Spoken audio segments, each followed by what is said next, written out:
वक्त हमारे समक्ष है new era hospital and research centre के डॉक्टर राहुल सक्सेना, जो कि आप एक लीवर सर्जन हो।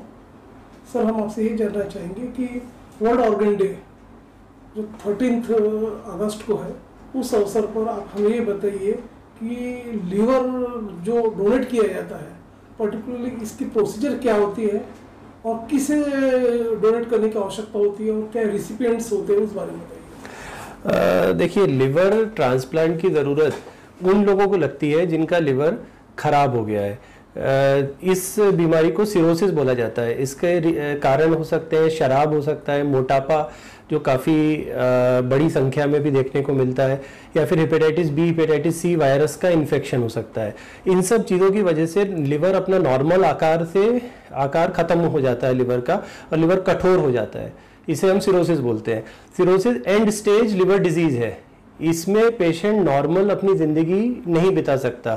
उसको खून की उल्टी होने लगती है, उसके पेट में पानी भर जाता है, पीलिया होता है, गफलत जैसी कंडीशन होती है। सो इसका इलाज यही है कि हम उस खराब लिवर को निकालें और उसकी जगह पे नया लिवर ट्रांसप्लांट करें। इसका मेडिसिन से, होम्योपैथी, आयुर्वेद, इन सब चीज़ों से इसमें कोई भी रिलीफ नहीं मिलेगा। सर, अक्सर ये भी देखा गया कि जैसे पोस्ट कोविड ईरा में देखा गया कि काफ़ी जो पेशेंट है जिनकी लो इम्यूनिटी है, जिनको गैस्ट्रो के काफ़ी प्रॉब्लम्स है, ऐसे लोगों को भी देखा गया कि लीवर की काफ़ी प्रॉब्लम बढ़ जाते हैं। तो उसको रिमूवल करना पड़ता पार्ट में, जब पार्शियल जो कहते हैं या फुल है, तो आगे चल के जब जिसको दिया जाता है, जो रिसिपिएंट्स होता है, उसमें भी वो काफ़ी जल्दी ग्रोथ होता है लीवर ट्रांसप्लांट करने के बाद। तो ये प्रोसीजर क्या होती है सर, उस बारे में? देखिए, इसमें दो चीज़ें हैं। एक तो कोविड के बाद में जो हम लिवर की प्रॉब्लम्स देखने को आ रही हैं, उसमें पीलिया और लिवर एंजाइम्स का कम या ज़्यादा होना, ये ज़्यादा देखने में आ रहा है। पूरी तरीके से लिवर का खराब होना ये कोविड की वजह से पॉसिबल नहीं है, अभी देखने में नहीं आया है। दूसरी चीज़ जो आपने पूछी कि अगर हम एक पेशेंट का लिवर, किसी व्यक्ति का लिवर निकाल के किसी पेशेंट में लगाते हैं, तो लिवर एक अनोखा ऑर्गन है जिसमें वापस बड़ा होने की क्षमता है, जिसे हम रीजनरेशन बोलते हैं। अगर हम आधा लिवर काट के किसी जीवित व्यक्ति का निकालते हैं और किसी पेशेंट के बॉडी में लगा देते हैं, तो डोनर और पेशेंट दोनों के ही बॉडी में वो लिवर बढ़ने लगेगा। 6 से 8 हफ्ते में बढ़ के अपने नॉर्मल साइज को प्राप्त कर लेगा। सो 6 से 8 हफ्ते का समय है जो हमको निकालना है। अगर वो 6 से 8 हफ्ता अच्छे से निकल गया तो उसके बाद आगे लिवर डोनेशन की वजह से कोई प्रॉब्लम नहीं आने वाली है। लिवर रिसेक्शन के लिए कितना समय लगता है पर्टिकुलरली, उस बारे में? लिवर रिसेक्शन इस ऑपरेशन के लिए अराउंड कम से कम 6 से 8 घंटे का समय लगता है। एक मेजर ऑपरेशन है ये। इसके लिए अलग तरह की मशीनें लगती हैं, कोई अलग तरह के इंस्ट्रूमेंट्स लगते हैं। और जैसा लिवर डोनेट किया जब जाता है, तो जब रिसिपिएंट्स है उनका कुछ ब्लड ग्रुप का या कुछ ऐसा कुछ ये होता है कि मैच करना होता है? हाँ, बाकी ऑर्गन्स की तरह ब्लड ग्रुप मैचिंग जरूरी है। ओ ग्रुप यूनिवर्सल डोनर है, मतलब ओ ग्रुप का व्यक्ति किसी को भी अपने ऑर्गन्स डोनेट कर सकता है, बट बाकी सारे ग्रुप्स के लिए मैचिंग की ज़रूरत है। लिवर में किडनी जैसी डिटेल्ड मैचिंग नहीं लगती है, जो हम बोलते हैं कि HLA मैचिंग या जेनेटिक मैचिंग, वो लिवर को उसकी ज़रूरत नहीं है। लिवर में सिर्फ ब्लड ग्रुप मैचिंग करने से काम हो जाएगा। और लिवर के बारे में ये भी कहा जाता है कि जैसे जो बहुत ज़्यादा शराब पीते हैं और जो पर्टिकुलर अपना अल्कोहलिक होते हो, ऐसे व्यक्ति, उनमें ज़्यादा सिम्टम्स बहुत जल्दी नजर आते हैं। तो उसका मेन रीज़न क्या है खास? देखिए, लिवर अल्कोहल जो है वो लिवर को खराब कर रहा है। उसके ऊपर अगर कंटिन्यूअस अल्कोहल पेशेंट पीता रहेगा तो वो एक खराब लिवर को और तकलीफ देने जैसा है। तो ऐसे पेशेंट में जल्दी ही उसके सिम्टम्स देखने को मिलने लगेंगे। एज एन एवरेज कितने लीवर ट्रांसप्लांट होते हैं अपने यहाँ पर सिटी में, एक अंदाज के? देखिए, हमारे नागपुर शहर में अराउंड 20 से 25 ट्रांसप्लांट हर साल हो रहे हैं। इसमें से 10 से 15 ट्रांसप्लांट कैडेवर यानी जो ब्रेन डेड डोनर से होते हैं, और अराउंड 10 ट्रांसप्लांट जो है वो लिविंग डोनर, जो जीवित व्यक्ति अपने किसी रिश्तेदार को देता है, ऐसे केसेस में कर रहे हैं हम लोग। लीवर को हेल्दी रखने के लिए और लीवर को ऐसी नौबत ना आए कि डोनेट करना, मतलब डोनेशन की प्रक्रिया से गुजरना पड़े, तो उसके लिए क्या आपके टिप्स क्या होंगे आपके? देखिए, सबसे पहले जैसे मैंने आपसे बोला कि लिवर खराब क्यों होता है, सबसे पहला कारण है शराब। तो शराब का सेवन जो है वो रेगुलेटेड होना चाहिए। बहुत ज़्यादा शराब, हर दिन शराब पीना अच्छी बात नहीं है। दूसरा hepatitis B, hepatitis C virus. अब ये दोनों वायरसेस से बचना है तो हेपेटाइटिस बी वायरस के से बचने के लिए वैक्सीन उपलब्ध है, तो हमको जब मौका मिले तब हेपेटाइटिस बी की वैक्सीन लगवा लेनी चाहिए। हेपेटाइटिस सी जो है इसके लिए बहुत अच्छी दवाइयां हैं, तो जैसे इस बीमारी के बारे में पता चलता है वैसे ही अपना इलाज करना चाहिए। अच्छा खाना खाना और साफ सुथरा पानी पीना, ये बहुत ज़रूरी है। सर, लिवर ट्रांसप्लांट के लिए काफ़ी पेशेंट्स की भी बहुत डिमांड बढ़ रही है, लेकिन जैसे रिक्वायरमेंट चाहिए उस हिसाब से उसकी सप्लाई नहीं हो रही, उस हिसाब से उतना ट्रांसप्लांट हो नहीं पा रहा, लोग डोनेट करने के इच्छुक भी नहीं होते।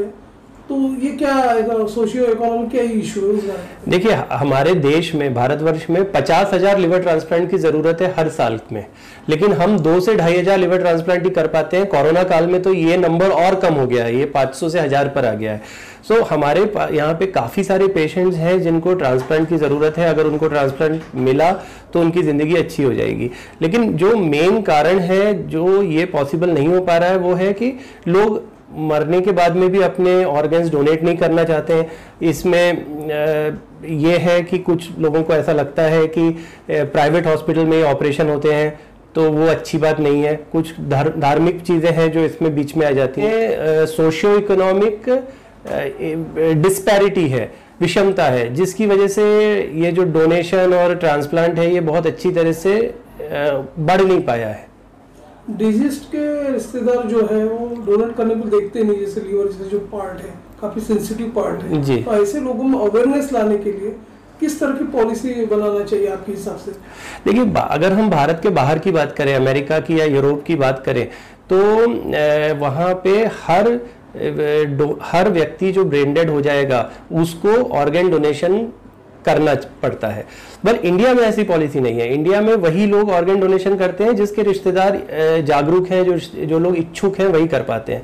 सो अगर हमें भारतवर्ष में ऑर्गन डोनेशन बढ़ाना है तो गवर्नमेंट को एक्टिवली इसके लिए नियम बनाने होंगे। जो भी ब्रेन डेड हो गया है उन सब को ये एक ऑप्शन देना होगा कि आप अपने ऑर्गन्स डोनेट करना चाहते हैं या नहीं, ये उनको समझाना चाहिए।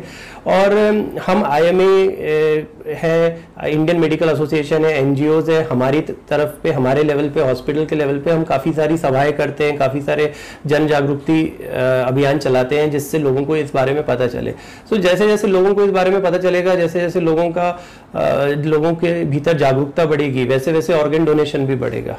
जैसे कि देखा गया कि ऑर्गन डोनेशन पे पर्टिकुलरली गवर्नमेंट की रेशनिंग है, कंट्रोलिंग है जी। आपको ऐसा लगता है कि उसे और फ्रीडम देके प्राइवेट सेक्टर ने भी ये कर दिया है? हम ये नहीं बोल सकते कि ऑर्गन डोनेशन के लिए गवर्नमेंट की रेशनिंग है, लेकिन हाँ, ऑर्गन का एलोकेशन जो है वो गवर्नमेंट के लेवल पे किया जाता है। इसके कि सिर्फ प्राइवेट हॉस्पिटल्स के हाथ में देना मुझे नहीं लगता ठीक है। गवर्नमेंट, ये जो प्रोग्राम है तभी आगे बढ़ेगा जब गवर्नमेंट और प्राइवेट सेक्टर दोनों मिलके हाथ मिला के काम करेंगे। एज ए लिवर सर्जन, आप पर्टिकुलर जो पब्लिक को एक अवेयरनेस के हिसाब से वर्ल्ड ऑर्गन डे के अवसर पर आप क्या मैसेज देना चाहते? देखिए, हमारे ऑर्गन्स जो हैं, अगर कोई हम मर जाते हैं या हमारा कोई परिचित है, रिश्तेदार है जो आज ब्रेन डेड है, तो अपने साथ में ऑर्गन्स लेके जाने में कोई समझदारी नहीं है। आपको जला दिया जाएगा, आपको ज़मीन में दफना दिया जाएगा तो वो ऑर्गन्स खराब हो जाएंगे। अगर वो ऑर्गन्स हम डोनेट करें तो हर आदमी जो ऑर्गन डोनेट करता है उससे 8 लोगों को नई जिंदगी मिल सकती है। सो इस तरह से मरने के बाद में भी आप हमेशा के लिए जीवित रहोगे, आप हमेशा, आपका नाम बना रहेगा। सो मुझे लगता है आप ज़्यादा से ज़्यादा तरीके से ऑर्गन डोनेशन करना चाहिए। जिसको जब मौका मिलता है तब इस बात के लिए सहमति दिखानी चाहिए। जैसे कि ये 2021 चल रहा है, इसमें वर्ल्ड ऑर्गन डे जो 13 को आ रहा है, उसमें पर्टिकुलरली क्या एक आइडियोलॉजी है, मतलब क्या एक ब्रीद वाक्य होना चाहिए? देखिए, कोविड काल में हमारा ऑर्गन डोनेशंस को बहुत झटका लगा है। भारत में नहीं, भारतवर्ष में नहीं, सब पूरी दुनिया भर में झटका लगा है। सो इस बार हमारा एम ये है कि जो हम पहले थे, कोविड के पहले हम जिस जगह पे थे, हम वहां तक पहुंच पाए। हमें सिर्फ कोविड से नहीं बचना है, हमें जो लोग बाकी बीमारियों से त्रस्त हैं, लिवर की बीमारियों से, किडनी की बीमारियों से त्रस्त हैं, उनको भी नई जिंदगी देनी है। इसलिए इस ऑर्गन डोनेशन डे पे मेरा सबके लिए यही मैसेज है कि जहां तक हो सके दूसरों को नई जिंदगी देने में हाथ बटाइए। धन्यवाद।